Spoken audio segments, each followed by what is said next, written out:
Mrs. Lee Rice. Might as well. I'm walking through a ghost town, y'all ain't playing my sounds. Don't tell me to calm down, don't tell me to calm down. Only time I go backwards is when I wanna moonwalk. Don't test me, my mood's wrong. Don't test me, my mood's wrong. We are who we say that we are. You were lost in the stars, and it's all from the start. Never running no pace, never on the right page. But we still read that book, and we still run that race. Ay. Mississippi Racer riding out, no shortcuts, no time for that. Mississippi Racer riding out, till the wheels fall off, I'm driving that. Mississippi Racer riding out, we'll stop burning, strike the match. Mississippi Racer riding out, red light, green light, red light, good night. Ay. Red light, green light, red light, good night. Red light, green light, red light, good night. Red light, green light, red light, good night. Red light, green light, red light, good night. Time to chill, don't sweat it. Good morning and welcome. It is Coffee and Sports. It is the morning show powered by Wire to Wire Network. Thank you so much for making us part of your Friday morning. Whether you are live on Facebook or live on YouTube, we are happy to have you here. I am Chris. And of course, that over there, that is Mo. Mo, how are you on a Friday morning? Feel good Friday. I am doing well and ready to talk some sports. Mo, let's jump right into NBA action from last night. We had two series come to a close. Two series that we thought might see one more game, but neither did. Let's start with the Knicks and the 76ers. We said yesterday morning, what was going to happen here as far as Maxey was concerned. Were the Knicks going to have an answer for him? I think maybe the better answer, Mo, was were the Knicks going to be able to stop the Buddy Hield coming out party? Because Mo's favorite 76er dropped 20 last night, albeit in a losing effort. Embiid goes for almost 40 in last night's game. The Knicks came out on fire in that game. They went up by 14 in the first quarter before the 76ers came back and went up leading going into halftime. And then it was just a good game. It was a good game for the third and fourth quarter. There were moments where both teams went up by 7 or 8 points and the other team chased them back down. But ultimately, it was the Knicks who were able to get the job done. Mo, what did you make of the game, and what do you make of the Knicks moving forward? First of all, the game itself, it kind of embodied the whole series. Neither team really being able to gain or maintain separation. Every time one team got a 7-0 or 8-0 run, the other team would walk them down. There were times late in the games where I thought the Sixers got this, and the Knicks would make a run, and the Knicks would go up, and you think the game's over, and Maxey would make a move, or there would be a big three from somebody like Nicholas Batum, or a follow-up dunk by somebody like Kelly Oubre. So it was a great game, back and forth. It summarized the entire series. I thought the Knicks did a really good job of keeping Tyrese Maxey uncomfortable. He's such a blur. I thought they had a second defender meet him to where he couldn't get to his spots or turn the corner. So they definitely were committed to stopping Maxey. It did open up an opportunity for Embiid to play one-on-one, and Embiid played well. He had a really good game. And like you mentioned, Buddy Hield comes out of nowhere. They're down, I believe, like 33-11. Like they were getting destroyed early in the game. It looked like it's going to be a blowout. And all of a sudden, Buddy Hield's the second coming of Ray Allen, and he's just poking the ball and putting the ball on the deck a couple of times. So he had a great first half. So look, I really thought the Sixers were going to find a way to pull it out. I wanted to see it go 7, but you have to give your hats off to the Knicks. The thing about the Knicks is they might not be the most talented team, but they are the most relentless team in the NBA. Like they play every possession like it's the last possession. Everybody on that team, they've got that dog mentality, and it starts with Jalen Brunson. So great series. If you're a Philly fan, I'm sure there's a lot of questions about where you go in the offseason, but that you're just joining a list of teams that are in that situation. If you're the Knicks, you're going forward. I believe the Knicks are going to be playing the Pacers, who defeated the Bucks. I I think that's going to be an interesting series. But my gut feeling is I don't think that'll be a long series. I don't think that's a long series. No offense, Pacer fans. I think I see one team built a certain way and another team built a certain way. It's a horrible matchup for the Pacers. I think that's a short series. Oubre also played out of his mind in the game Okay. yesterday. But Mo, there was one guy who was just getting some cardio in, just getting a little cardio in last night Tobias for, Harris. for God. the 76ers. Tobias Harris goes 29 minutes, doesn't make a basket. I mean, in his defense, he didn't take many shots. I believe he was 0 for 2 Right. from the field in an elimination game in a moment where they needed a little bit of extra coming down the stretch, and he's just out there running the floor. Not, I mean, what more can you say about Tobias Harris? He's Mo, fit. my man should have been on a milk carton last night. What was happening with Tobias Harris?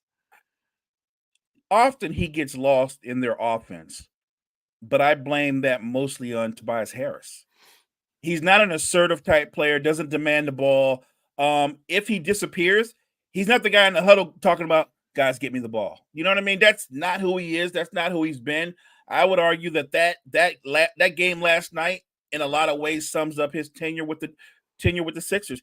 He's a guy who, if you looked at his skill set, if you looked at his resume and what he's done over the breadth of his career, he's probably a career 16 or 17 points per game scorer, and yet he just goes AWOL from time to time. And I know Sixer fans were losing their mind, like, where's Tobias Harris? Luckily, Buddy Hill stepped up and took the you know what he did what Tobias Harris didn't want to do. He had no problem shooting the basketball.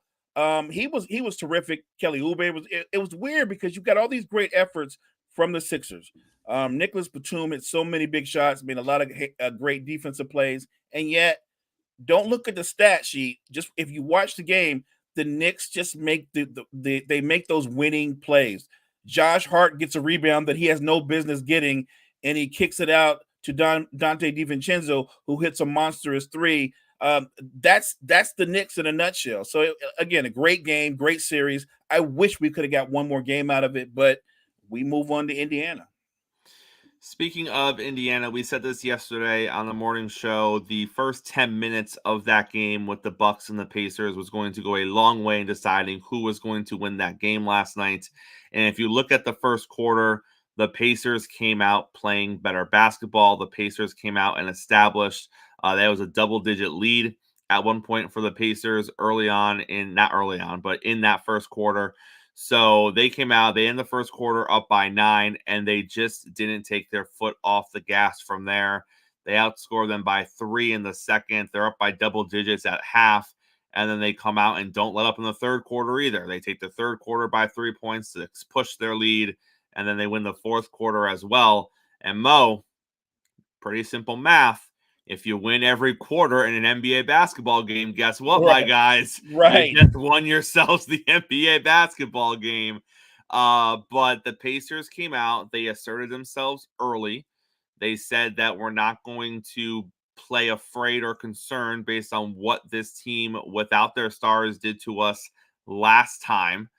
And like it happens so many times in the NBA, when you push against a team or a group of players that isn't as talented and you put the pressure on them and you make them a little uncomfortable, they tend to kind of be who they are. The other game, they were playing way above their skis and they were doing it on their terms. Mo, they came out, they set the pace, they were comfortable. Things were just falling their way. And then last night, Indiana came out and said, nope, you're going to play at our pace. You're going to do it on our speed, and Milwaukee just couldn't. And the result of that is a 20-plus point loss like we thought it was going to be in the previous game. So Indiana takes the series. They move on. If you watched the post-game stuff, it's much of what we expected it to be with Doc. It wasn't a complete excuse job. I don't think the media leaned into that either. I think the media knew what it was going to be if they opened that door. so they didn't necessarily tee him up that way. But you did hear a little bit of talk about the injuries and whatnot, and what being healthy and how being healthy changes everything. So we kind of got what we thought we were going to get from there. But Mo, like you said, great job here for Indiana. They knock off the 3-seeded Milwaukee, but now they go to the 2 seed in the Knicks, and they are not at all expected to do well in this series. They are huge underdogs coming in. You talk about the matchup side of it. For Pacer fans out there, let them know why. Why is it that no one is showing the Pacers love heading into the series? Why does the entire NBA universe think this is just not a good matchup for a team like the Pacers, despite the fact that they are coming off this big series win against the Bucks? Let's start out with the obvious thing. One, the Knicks' best player is not hurt. he's actually going to play, so he's going to participate in the game. Two, Indiana style, they want to push the pace. They play at a very fast pace, but they're a finesse team. The Knicks are the polar opposites of what Indiana is. They're very physical. They're going to walk the ball up, and they're going to make it about half-court execution. And on defense, they're one of those teams that they don't wait for you to get the basketball to engage you. They do a lot of their work off the ball. So if they have to shield you, if they have to bump you when you try to cut through, they fight through screens. This is just a very aggressive and physical team. If the refs continue to call the playoffs like they have, then I just don't see how it helps Indiana, because they've been letting them play. And if they let them play, that favors the Knicks style of play. Tyrese Halliburton would have to be a lot better version of himself than he was in the Milwaukee series. He'd have to be a lot better, because he's going up against a guy who's going to basically dominate the ball for the Knicks. He is their primary shot creator. He's their primary scorer. So everything the Knicks do is predicated off of Brunson. My guess is Halliburton's not going to guard Brunson. My guess is they'll put him on maybe DiVincenzo or somebody like that, although I don't think he can guard them either. I just think for this to be a good series, Indiana would literally have to shoot the cover off the ball to make it a good series. But I'm just going off of what the two teams do at their norms. It's a terrible matchup, in my opinion. I think the NBA world, they're looking at what they see. Look, here's the brilliance of sports. Could the Pacers prove all of us wrong by controlling the pace, shooting the cover off the ball, and blowing the doors off the Knicks? That could happen. It's not gonna happen, but I mean, that could happen. And look, for a fan, would I love it to be a 7-game slugfest? I would love that. But I'm looking at the way these two teams play. I'm looking at their leaders and their style of play. I think it's a short series. I think Knicks take them out in 5. And Mo, a lot of that comes down to the simple fact of when you get into these long series, you are who you are. Sure, in one game, anything can happen. But at the end of the day, when you have to win 4, you are not going to be able to change your complete identity and play in a way that you've never played in before and do things that you've never done throughout the season before throughout a 7-game series 99.9% of the time. Sure, Agreed. there's always the opportunity, but when you're getting into these long series, that's why everybody wants to avoid the play-in. Everybody wants to avoid the play-in because in play-in situations, like in Game 7 situations, all bets are off. Anything can happen in one game. But when you're looking at a stretch of a 7-game series where someone has to win 4, 9 times out of 10, the better team does come out in that situation. And 99 times out of 100, the teams who play the way they play and the way they've played all season play the way they play in those series. They're not able to completely recreate themselves because that's not who they are. They don't have the makeup to do that. Mo, interesting nugget here from the Milwaukee game. It's no secret, I'm not the biggest Pat Bev fan. And it's because every now and then Pat Bev just does dumb Pat Bev stuff. And I'm just personally not a fan. And in the game last night, Pat Bev chose to do dumb Pat Bev stuff. There was a point where he stood up in last night's game while he was sitting on the bench, and he chucked a basketball about, I don't know, 3 rows away from him and clocked a woman in the head. And after that happened, not sure what led up to that. Not sure if something was said. Not sure if they ended up with a ball somehow and they tried throwing it back in and it made contact with him. I am not sure. But after he threw the basketball and it hit the woman in the head, the gentleman who was sitting next to her picked up the ball and threw it back towards Pat Bev. And he got the ball and he threw it back at them even harder, hitting them once again, Mo. So, again, I don't know what initiated the initial frustration from Pat Bev. I don't know if they had a ball or they got their hands on a ball and they were throwing it back in and it hit Pat Bev or something along those lines. But Mo, it's not a good look as an NBA player when you are chucking balls and we're not talking into the stands and it just happened to hit this woman. Right. We're talking like it's the row behind the bench and Pat Bev is like 1 row in front of her, maybe 7 seats to the left. That's the distance from Pat Bev and these fans that he threw a ball at. We're talking what? Maybe 20 feet, maybe 30 feet at most. That's all it was. It's not like he was hurling it up into the rafters in the arena and it just happened to hit somebody. He's steps away from being able to sit in this person's lap and he's launching basketballs at them. What the hell is Pat Bev doing? So, look, I'm not the biggest Pat Bev fan as well, but I will say this. Fans sometimes get out of pocket and they say some wild stuff. I'm not excusing his reaction. My guess is they said something that was way out of pocket. He should have handled it differently. I do believe that. Because how it looks for the league when one of their players is hurling a ball and basically they're hurling it from like dodgeball distance, right? Where you're beaning a fan and then the fan throws it back at you and you go, it's not enough. You throw it back again as if it is dodgeball. And I'm like, yeah, that's the kind of stuff you have to be smarter than that. And mind you, Pat Bev is like a 13-year veteran. Like, dude, you know better than that. You know, they said something crazy, I'm sure, but it doesn't warrant that kind of reaction. That's when you say something to one of your assistant coaches who says something to security and go, yeah, this lady just said this, and that, or whatever. And you can have them removed. But to react the way he did in the bigger picture, the league's going to investigate. You know that. My guess is whatever they said or didn't say, he's going to get some kind of suspension that'll go into next season. I guarantee that.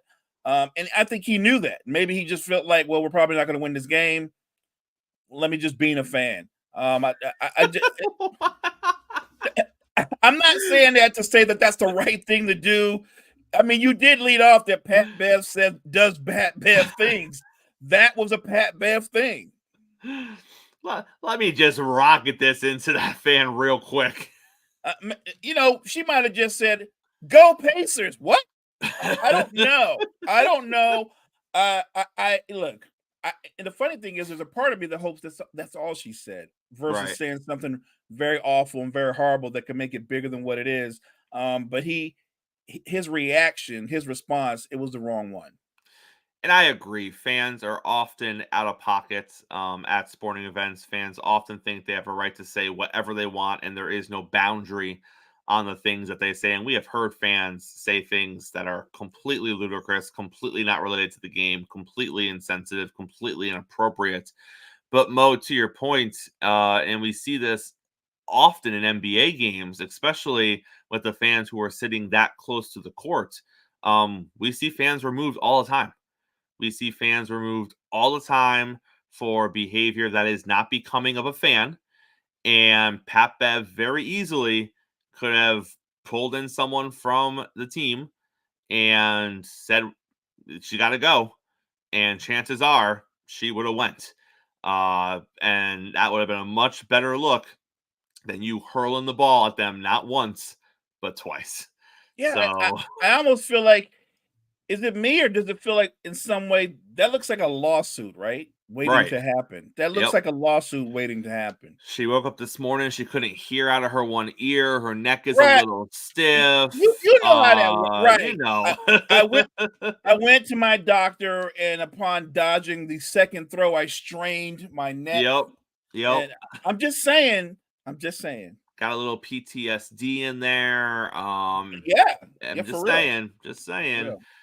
And you know, the doctor is like, "Well, let me help you out. Let me be a part of this situation right here." I had to write her a prescription for pain pills and a muscle relaxer. Yeah, all that stuff. Whole thing.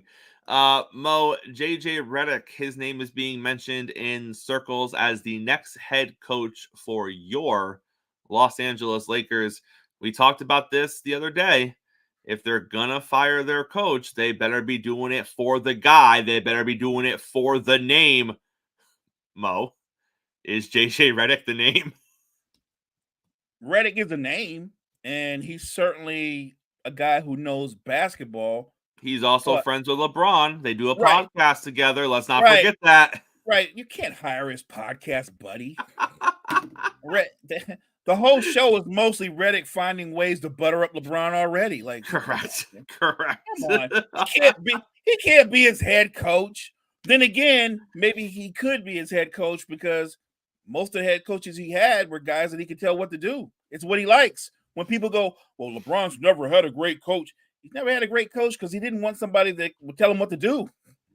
If he could handle criticism and instructions and things of that nature, he'd still be a Miami Heat. Correct. But the moment Pat Riley said, no, Spoelstra's the coach and this is what it's going to be, LeBron was like, I'm out. We're not doing that. So, look, is Redick a name? Sure. I don't think that he's an upgrade from Darvin Ham. And here's the thing that's unfair. If the Lakers go out this offseason and they do get a third scorer and they do build out their bench and become a deeper roster, and then you plug in JJ Redick and go, look what Redick has done with this team that Darvin Ham couldn't do. It will be a completely different team. Darvin Ham would not have had the luxury of a deeper bench of a more reliable third scorer. So it's if you're going to load up the team and then put in another coach, they're going to look better just by default because you made a better roster. I hear the rumors about Redick, but like I said, it doesn't do anything for me. I'm sure LeBron will push for him because that's his buddy. So whatever. JJ, you want to keep this podcast going? Let me tell you. Let me tell you what you're gonna do, brother.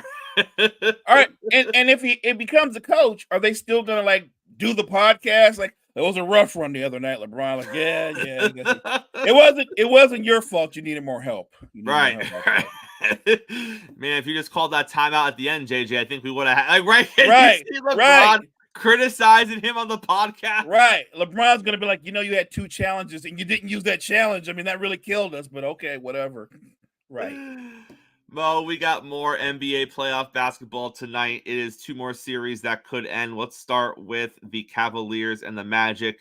The Cavs are up 3-2. Can the Magic, can they extend this thing another game? Because we just love the basketball that we're seeing. They can. But man, this is a rough series, and I've been watching it. It's just rough basketball. They can extend it, but I don't know if that's good for the league. This needs to end as soon as possible. And look, whoever wins the series, they're going to be a decided underdog, obviously going into the next round versus the Celtics. That doesn't mean that they can't make it competitive, but if you were going to lose Kristaps Porzingis for a substantial amount of time, you would want to play one of these teams in a series. Mm-hmm. You know what I'm saying? Like, he won't be missed nearly as much as he would be in the conference finals when you're playing a much better, more balanced team. Look, all I can say is it's been a tight, close-fought series. But unlike the Sixers-Knicks series, I'm ready for this one to come to an end, so we can move on to the second round. Mo, who has a better chance of making more of an impact in the second round? Is it the Pacers going up against the Knicks as decided underdogs, or is it the winner of this Cavs Magic series going up against the Celtics? Obviously, both situations, they're going to be huge underdogs.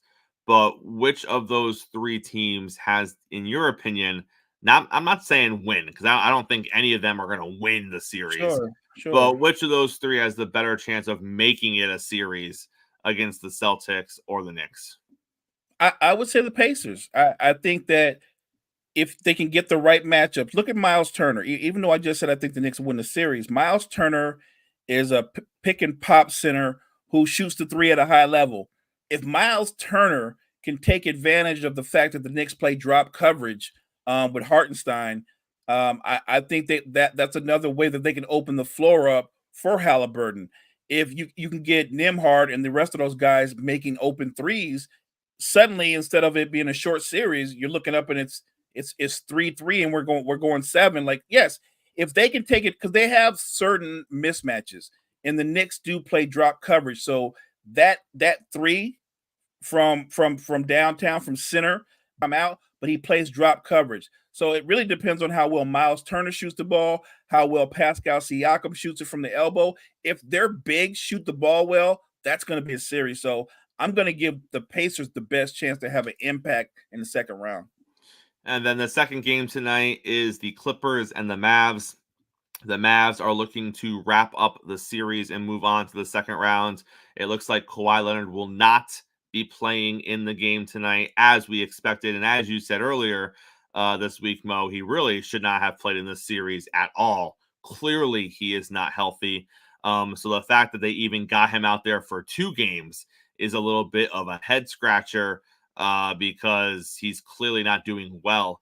So the Mavs are going in. The Clippers are down Kawhi, but that's not a terrible thing because they've won games already without Kawhi not in there. Does Dallas close it out tonight, or do the Clips force a game 7? I think this game is going to be a lot like the Pacers Bucks. I think the first 10 minutes are going to tell you where we're going, because I expect Luka and Kyrie to be extra aggressive right away. I think they want to put this to bed early, like blow the doors off of them. And unless the Clippers get a huge game from both James Harden and Paul George, I think the series ends tonight. And look, people spend most of the time going, you know who's not going to give you a huge game when you need it? James Harden. So I'd love to see James Harden prove me and everybody else wrong and step up big and extend this series. But if you're asking me how I think it's going to go, I think Luka and company, they're at home. They have no intentions of going back. I think they close them out. Mo, let's jump to the Bay Area. Let's jump to the NFL. Let's jump to the San Francisco 49ers. Your favorite GM of all time, John Lynch, was on the podium yesterday, and he was talking, he was being asked about the wide receiver situation on the 49ers. As we all know, Ayuk is not necessarily happy with his current contract situation. He wants the bag for his next deal, and he thinks he deserves a bag, and he thinks he deserves to be paid very handsomely as a wide receiver in this league. So as a result, his name has been floated around in trade rumors. And there is Deebo Samuel, who is more of a name on the Niners, but he is not more of a wide receiver on the Niners. Ayuk is the better wide receiver. Deebo can he can do more. He can play more positions. He plays a different style at the wide receiver position. And fans are looking at it and saying, well, if we need to move one, we would probably move Deebo because we want to keep the better actual wide receiver. And then the Niners go out in the draft and they draft somebody who is Deebo-esque. He can do a lot of the same things that Deebo can if they want to move off of Deebo. It looks like they have a young, raw talent player in there that has a similar skill set to what Deebo did as far as outside of the wide receiver room type of things. So that spurned on the Deebo could be leaving San Francisco conversation. But Mo, then John Lynch takes the podium and says that he is going to do everything in his power to keep both wide receivers on the team and to keep the squad intact going into the season. Mo, he's going to do everything in he has the power. He's the one that he's the one that has that power. He is the general manager on the team. What do you mean that he's going to do everything in his power. As long as he doesn't make any trades, he's going to have them at least for this season. Obviously, there's some different conversations that are going to come after this season because Ayuk is going to be owed some money and things may not go the way that he wants them to go. But Mo, if he just sticks to, we're not trading them, they're going to be here this season. Well, guess what? They're going to be here this season. So right. I'm not quite sure what everything in my power means unless there are forces behind the scenes from the owners group that are saying we want to move one of them, or from the head coach saying that we want to move one of them. We don't know the answers to those questions, but I just thought it was weird that he came out being like, well, I'll do everything that I can, but no guarantees, Mo. There's no guarantees that I can keep this thing together. What? Yeah, I just thought listening to that was just more John Lynch double talk. Like, John, if you want to solve this, just give Ayuk his money. Just give Brandon Ayuk his money. Right. And if you want to stretch this out and kick it down the road, you can, because they're under contract anyway, and you know that. So it's not like if you don't give him his money, he's going anywhere. He's not going anywhere. He's under contract. They're all under contract. So when you say, I want to keep these guys together, they're together. They're on your roster. They're signed. Now, whether or not they're happy or not, that's a whole nother conversation. But they're not going anywhere. The question is, though, if Ayuk goes into this season in his lame duck season, does he try to have a career year, or do you get a lesser version of him because he's soaking all season because he's not making the money he wants? Or maybe Debo soaks because he's like, I need more touches. I need to get up. You know what I mean? I need to be more productive. I'm being phased out of the offense. He's not being phased out. What happened was, the moment they acquired Christian McCaffrey, they brought in somebody that does everything Debo does better. He does everything Debo does better. And he's the all-purpose guy. I think Debo Samuels has a lot of value, but if you're going to go his value for the money he makes, he's making top-tier receiver money.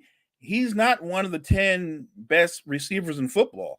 He's probably not one of the 15 best receivers in football because he's not the best receiver on his own team. He's a better football player, which is, again, a completely different thing, but he's not a better receiver. I said before, when they drafted Pearsall, I thought, interesting, but are you bringing him there because somebody's moving out? Because if he stays and you keep that receiving group together, including Juan Jennings, your rookie pick, your 31st pick, he's your fourth receiver at best. At best. At best, he's going to be, if they're all staying, he's your fourth at best.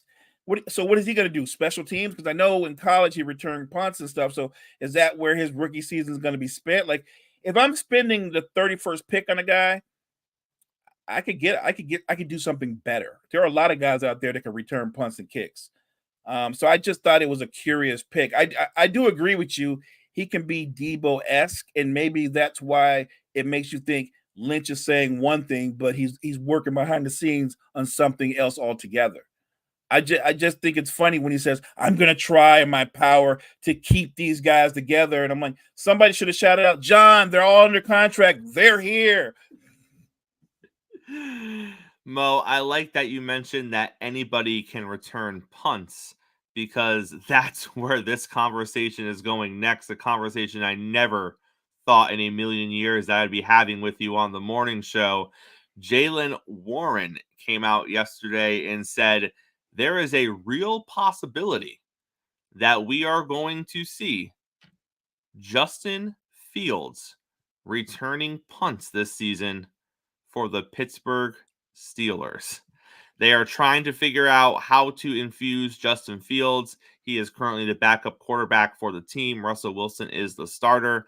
And there is a case being made, and they are using Cordell Stewart, former Pittsburgh Steelers quarterback, as kind of the case study here. Cordell played wide receiver for the Steelers. Cordell played traditional running back out of the I set for the Steelers. He did a lot of different things as a Steelers quarterback besides just play quarterback. We know that Fields has electric speed. We know that he is shifty.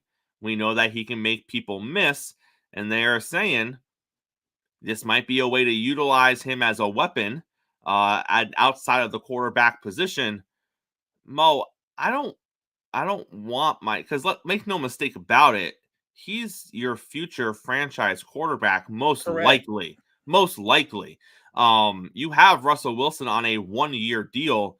Unless Russell Wilson plays lights out and takes you to a division or takes you to the playoffs and wins, Right. it would have to be more than just a playoff appearance. Russ would have to get you there and then win a game or two. If that doesn't happen, I think they're going to go to Justin Fields next season regardless. Agreed. So if that seems to be the plan, and he seems to be, and I'm not saying he's going to have success, and I'm not saying he's going to end up becoming the franchise guy, but clearly, Mo, it's setting up that you're going to give him the keys to the Corvette, and you're going to allow him to do whatever he needs to do to keep the car and lock it down. Why in the world would you have him returning punts this season? This is the most asinine thing I ever heard in my entire life, Mo, because there's one good outcome, and that good outcome is he doesn't suffer a serious injury. That's it. That's the only good outcome in this situation. I don't care if he returns 4 punts for touchdowns this season. It means nothing to me, because every time he touches the ball, your one hope is he better get up after he gets hit. He better get up. He better not be limping off the field. Right. He better not have something crazy happen where he rips a knee and he's out for a calendar year, because he's supposed to be your starting quarterback most likely next season. So I thought nobody was going to be able to top what the Suns said in their post press conference. I thought nobody could top that. And then you hear that they're seriously thinking about Justin Fields returning punts. And I'm like, tell me Mike Tomlin heard that and just laughed and said, why in the hell would we do that? Right. Like why would we do that? So what if he returns punts, gets hurt? Russ, and I'm not rooting against Russ, but let's say Russ has an awful season and he just struggles. Who are you going to then? And if the injury is significant, he's not your quarterback of the future, is now not going to be playing anytime soon. Like, that's just stupid. That's just cut and dry dumb. And I don't understand that. Like, maybe that's why Atlanta drafted Penix. They want him to return punts. Like, maybe Penix, Kurt's going to be starting for a while. We saw you run that 4.5. You going to return some punts. Like, maybe they're thinking outside the box too. That is so dumb. If you want to get him involved, then maybe you have a package for him inside the red zone where there's some RPO or something like that. Something similar to the way the Saints did Taysom Hill, right? You could do something like that. But having him return punts outside of returning kicks where everything is just a high collision, why would you ever think to do that? What about if he tears a knee or shoulder separation or concussions? Like, why would you I've never even heard of somebody going like, well, the quarterback does run like a 4.3, so I mean, he's got to return punts. That doesn't make sense. Atlanta did a lot of wild things back in the day with Michael Vick. They didn't have him return punts. I mean, they could have, but they didn't have return punts because they thought this guy's our quarterback. I don't know anybody that drafts a quarterback. I'm hoping that New England is smarter than Pittsburgh. They're not going, well, Drake May, you're a good athlete. You're a pretty good athlete. How do you feel about returning kicks? Like, that can't be the future of the league where we're going like, we've got an incumbent who's going to be here for a couple of years and we want to keep you involved. Like, that's crazy stuff. Let's keep it more old school. Let the established older quarterback start. Let the young guy learn from him. If the established guy struggles, the young guy is ready to play. There's a package in place for him and he can step in and maybe he takes off from there. But the insanity of playing him on special teams, why stop there? Why not? Because Justin Fields is actually physically, he's a big guy. Why not make him a fullback? Why not make him a lead blocker, like, to keep him involved? That's just, Pittsburgh was doing so well. They were one of the teams that in the offseason, I was like, they've done a lot of things right. And then you hear about this and you're like, is Mike Tomlin in control still? Because I'm concerned. Did he lose the locker room, Mo? Oh, no, not to lose their locker room. Especially before the season started. I'll tell you what, if he has Justin Fields returning punts, he's going to lose the locker room. And fans are going to come out and say, well, Chris, Taysom Hill is not meant to be a starting quarterback in this league. Taysom Hill is an athlete who can play quarterback. He has the ability to play the quarterback position, but he is not a starting quarterback in the NFL. And that has been proven when he has been forced to play the quarterback position for an extended period of time, as opposed to just in his packages that are specifically designed for a few set plays that, fit his skill set or fit the moment that the team is in.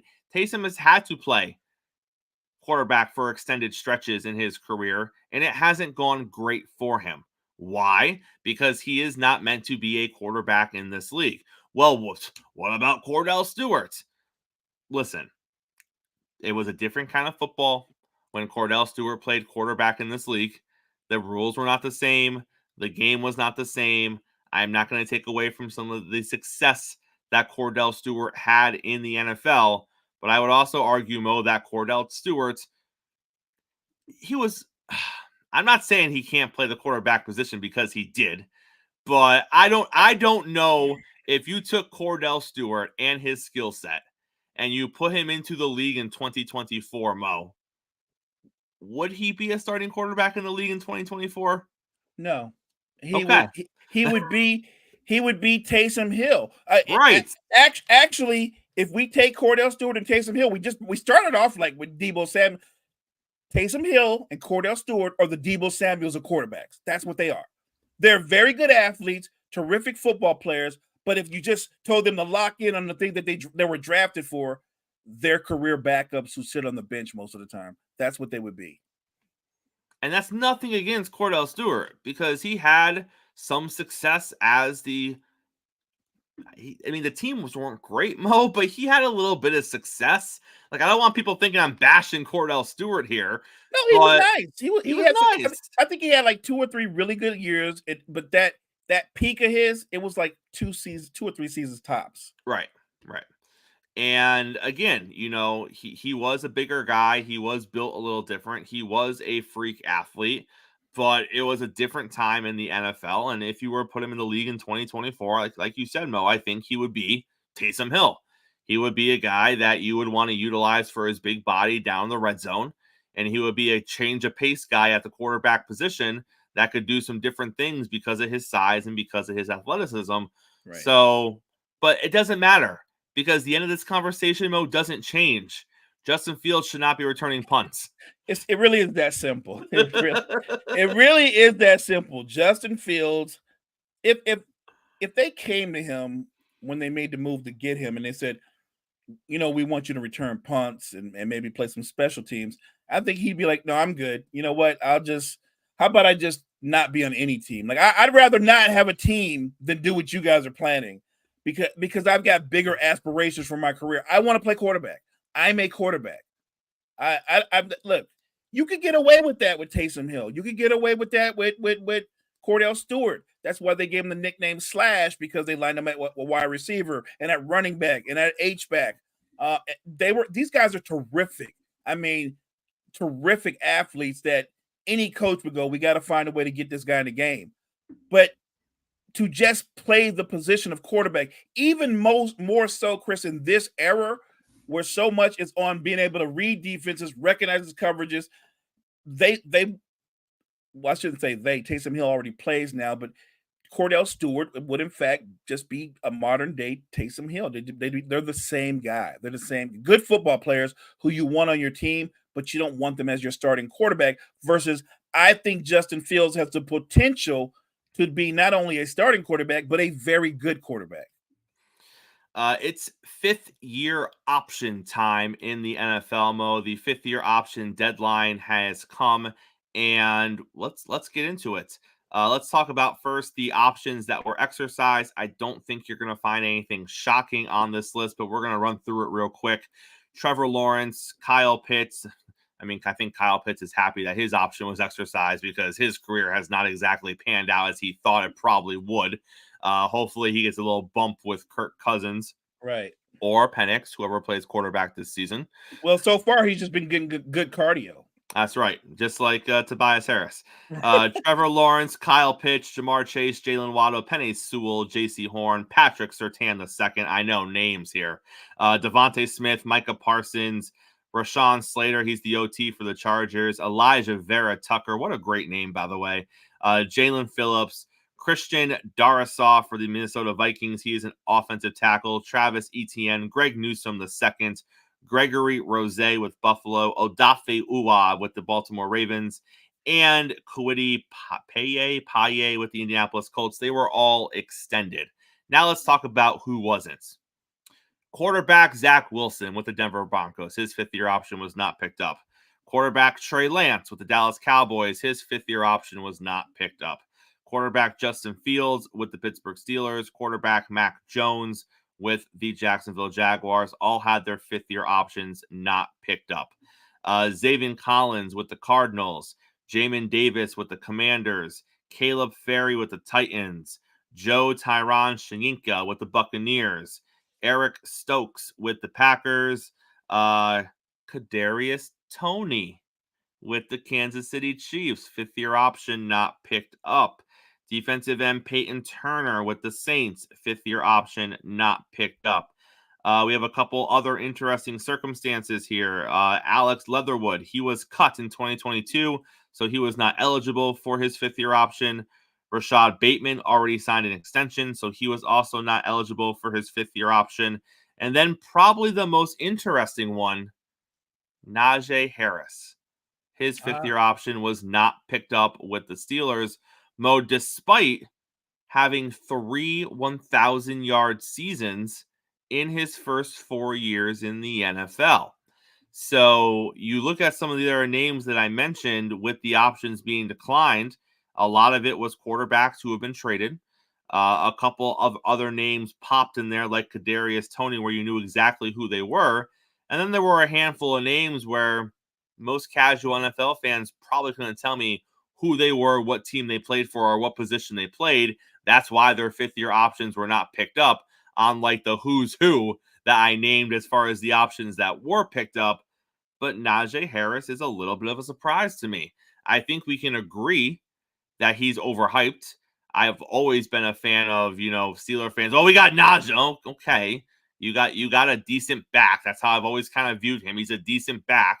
He has had 3 quality seasons of 1,000 yards rushing. But again, Mo, you look at the NFL in 2024, it's not the hardest thing to get to 1,000 yards rushing in a 17-game season.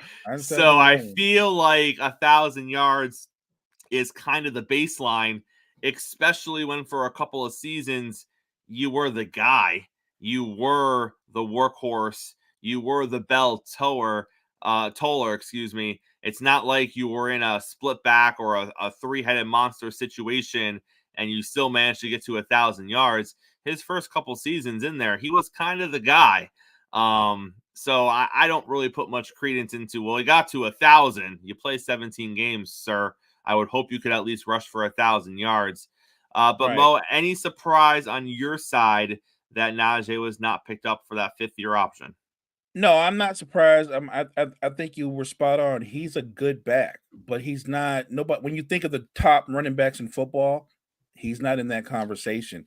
Yes, he's got consecutive 1,000-yard seasons, but what I would point to is look at his yards per carry, because that's the difference maker. Like if you just crack 1,000 yards, if you want to impress me, then you better have like a really high yards per carry. If you're averaging 3.6 or something like that. That's just 3 yards in a cloud of dust. That means that you're just a guy. They can hand the ball off. There's a guy right now that's unemployed that didn't get drafted who could plow into the line of scrimmage and fall forward and get 3 yards. So I think Najee Harris is a good back, but I don't think he's the kind of back, Chris. And we always talk about this. We use the term move the needle. I don't think he's a move the needle back. I just think he's a serviceable, solid running back. And I think Steeler fans know this. I'm sure up in Steeler and the upper management, they didn't want to admit this, but they knew it. When they got him, they thought this guy's going to be a 1,500 yard back. That's not who he is. And Mo, to your point, I mean, when you're looking at baseline production for running backs in the NFL, the number is 4 yards a carry. That's the baseline. That's what everyone's looking for. When you're looking at the guys that you're being viewed as successful, you want that number to be about 4.5. You want them to be right around, minimum 4.5 yards a carry. For his career, he is 3.9 is where he is 3 years into his career. His first year, he was 3.9, then he was 3.8, then he was 4.1 last season. Yes, he ran it for 1,000 yards all 3 seasons. He never hit more than 1,200, and that was in his rookie campaign. So you look at the last 2 years, 1034, 1035, basically the same season the last 2 years. Oh, and by the way, they got another running back over there that's pretty decent. That's pretty similar to what Harris is doing. So I get it. I get Pittsburgh being like, no, we're not going to lock in. We're not going to pay big money. We already got another guy over here that we like. And if we got to go by committee, if we got to go pair our second guy with somebody else, we'll do that. But when you're looking at 3.9 for your career, 3 seasons in, and you had one 1,200-yard season, and the other 2 seasons you barely broke 1,000 yards, we're not paying the 5th-year option on that. So I get it, Mo. I get it. And I think we're going to see the same thing from Harris this season. I think he's probably going to be somewhere between 9 and 1,100 yards. I think he's going to be right around the 4 yards per carry mark. And that's okay. There is a place in the NFL for that. Absolutely. But that's not big NFL money, which kind of is an oxymoron because, big NFL money at that position isn't really a thing. Not anymore. But it's definitely not top running back money for those numbers. Well, before we get out of here, Davante Adams was asked this week about who the greatest wide receivers of all time are. He made it very clear the top of his Mount Rushmore is Randy Moss. Also on his Mount Rushmore, joining Randy Moss are Jerry Rice, Calvin Johnson, and I had it in front of me. The other one was Terrell Owens. So Owens, Johnson, Rice, and Moss is his Mount Rushmore for wide receivers, and he has Randy Moss on top. Any issues with his 4? I mean, look, I'm biased. I'm going to say Jerry Rice, but I'm going to say Jerry Rice because it should be Jerry Rice. Okay. I'm just saying. I mean, look, this what it should be. If you want to tell me that one guy is more physically gifted and was unique, Randy Moss is all those things, but he wasn't a better receiver. He wasn't a better route runner. He wasn't a better locker room guy. He was a lot of things, but he wasn't those things. And ultimately, it's about winning. Randy Moss played on 3 or 4 really good Patriots teams, but the teams he played on, they lost in the Super Bowl. Jerry Rice. Let's not forget the dark years either. Right. Moss was a Raider.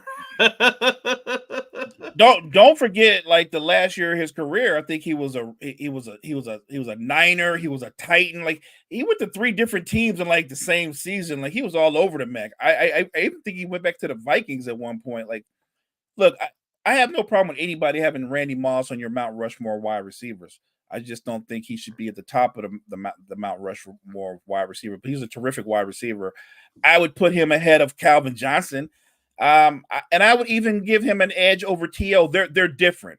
Randy Moss has better hands. Randy Moss has terrific hands. Terrell Owens, he has good hands, but not on the level of a Randy Moss or a Jerry Rice. Terrell Owens was almost like a running back who played wide receiver because after he caught the ball, he ran the ball like a running back. He ran violently, and he was special for that reason. Calvin Johnson, I didn't watch a lot of his games because he played for Detroit, and they didn't come on TV. And they weren't good. The years that he was there, they weren't any good. So I would always go to the box score, and it would say Megatron, 9 catches, 145 yards. And this guy puts up numbers. But then I watched a couple of their games, and I realized that he put up numbers a lot of times when they were getting the devil beat out of them. Like when a team is up and they go to the soft coverage. Yep. That's when Yeah, he was getting a lot of balls. I'm just saying he feasted on Sal. I'm not here to tell you that he wasn't a great athlete. He wasn't, but I am telling you that he is definitely what I would call a stat guy more. So I don't know how good he really is. Like I wouldn't have him on my Mount Rushmore. That's all I was. I would not have him on my Mount Rushmore. I think that's a fair point. I mean, you look at those years that he played in Detroit, there were a lot of games that the fourth quarter they were down multiple touchdowns and they still threw the ball and they still tried to come back. Just like Matthew Stafford had a lot of big stat seasons in Detroit on teams that were just bad football teams. But he threw for 4,000 yards. I think he had a couple of 5,000 yard seasons in there. And the reason he's getting all those yards is they're throwing the ball at the end of the game down by 14 or 20 points. And Right. he's just adding. He's just piling on to his stats there, Mo. He did. Great. He did. Great show on a Friday. Take us to the end. Thank you guys so much for joining us. Make sure you guys check out all the great content we have at Wire to Wire Network. Make sure you follow the morning show on TikTok. We are growing, guys. We appreciate your support. Wire to Wire Network. Check us out. Make sure you are back here with us on Monday. We are going to break down everything that happened over the sports weekend. JG will be here to talk baseball. We will talk where we currently stand in the NBA playoffs. All of that and more happening on Monday. Coffee and Sports. It's the morning show powered by Wire to Wire Network.